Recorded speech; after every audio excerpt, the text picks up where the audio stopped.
সংস্কারে জনসম্পৃক্ততা থাকতে হবে, গণতান্ত্রিক হতে হবে, অন্যথায় তার টেকসই হবে না, এমন মন্তব্য করেছেন বিএনপি স্থায়ী কমিটির সদস্য আমির খসরু মাহমুদ চৌধুরী।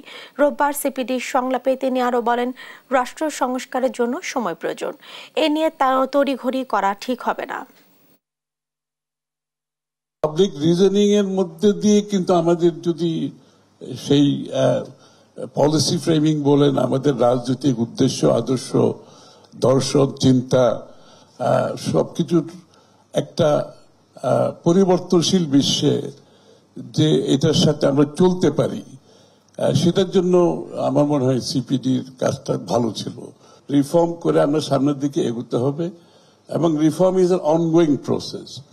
আমরা আবার রিফর্ম নিয়ে এমন কিছু অনেকের চিন্তা যে কি আমরা আজকে বসে কয়জন মিলে আমরা আজকে এতগুলো সব রিফর্ম করে দেবো, and Bangladesh is set for next 50 years, 100 years, but I don't agree with that. Reform is an ongoing thing, এটা প্রসেস চলতেই থাকবে।